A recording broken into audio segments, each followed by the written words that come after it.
So drawing this from memory isn't actually quite as hard as you might think.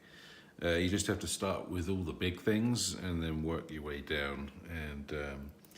So when I was sitting here, the first thing I figured was I'm sitting inside of a cube, which kind of runs up to that point there, goes over there, and then there. And then it was a little longer than a cube, so it's a cube and a half. So to the end wall there, you're basically looking at a cube and a half. And everything on the table, I've made previous drawings of by just sort of studying and seeing how well I can draw them when I get home, and then, seeing how badly I did when I go back and notice the mistakes next time.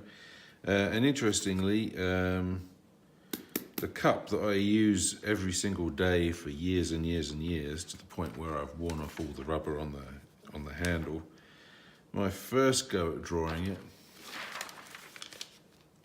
was pretty awful. I was concentrating on everything other than this cup. So it's not a question of just memorizing everything you see around you as a matter of course. You actually have to really concentrate.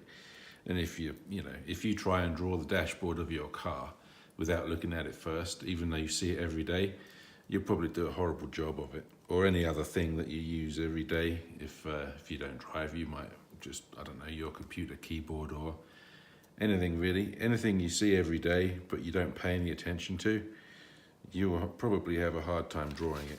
So all these different elements I've drawn before, and these chairs are the ones in that room there.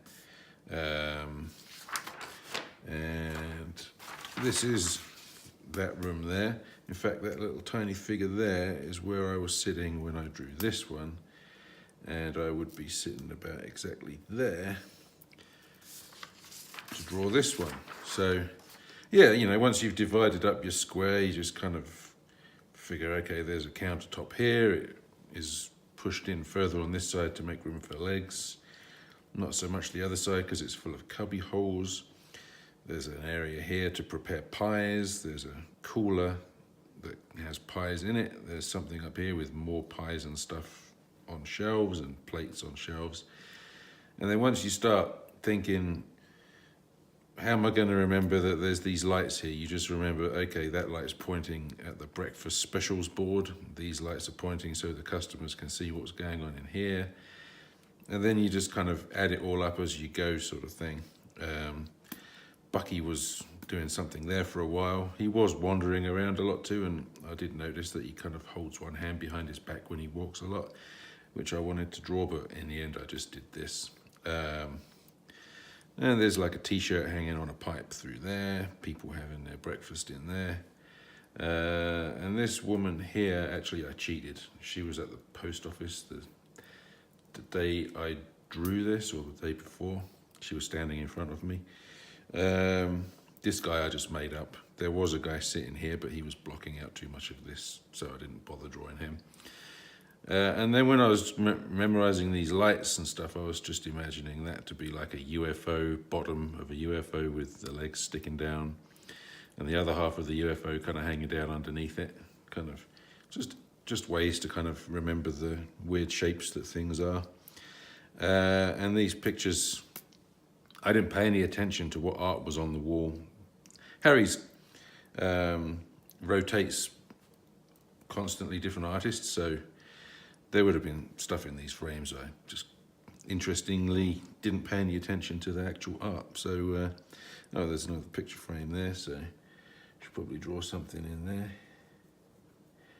And I think I noticed that there was like a thermostat on the wall or something kind of around there. So I'll just stick something in there. And then you just sit there waiting for your breakfast, just memorizing. And for instance, this large coffee pot that they keep over here, I just thought, well, how does it differ from my cup of coffee pot? And the main difference was that one's fat at the bottom, mine's fat at the top. The handle on that one is kind of angled sharply on the inside and curved on the outside. Mine's more the opposite. So that's all I remembered about that. And actually, having looked at mine again since I got home, the handle actually comes out not from the top there but from here, so you know, you'll notice loads of things that you mess up and get wrong. And then the next time you go back to a place, you can just, you know, fill in the blanks kind of thing. Also, this weird perspective is designed so that you can move the camera over it and it looks like kind of normal wherever the camera is. I'll do that in a second so you can see. But this curve here, as you can see, this curve kind of curves bowed that way. This one should have been bowed that way as well. So I kind of messed up there. And these are blinds, because a friend of mine sits here and has his whatever meal once a week, every week. I did actually showed him this one and said, see if you can guess where it is. And I was a bit disappointed he didn't know it was Harry's, because he goes there every week. But then he said, well, he always sits in that room over there. So this time I've drawn that room over there. So hopefully he'll recognize it and make me feel better. Anyway, so yeah, I guess that's about all there is to say about that. So now I'll do the little move the camera over everything. So I'll start with my cutlery. And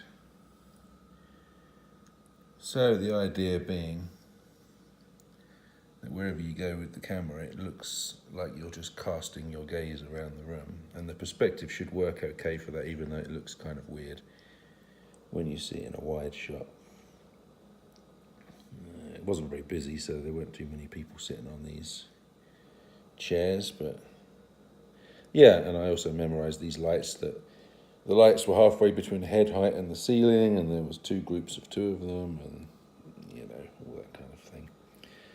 And these window frames, it's always good to boxify them a little bit, just put lots of indentations in there and gives them a little bit more reality. Oh, and these chairs are different than all the other chairs I've drawn from Harry's so far. So I made a point of remembering the weird bend on the back legs and stuff like that. They should probably be a little bowed more, the back of the chair.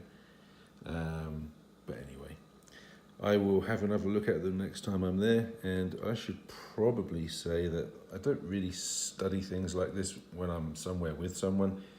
I just happen to be there on my own. Otherwise, I'd be very dull company indeed. So there you go. All right, cheers.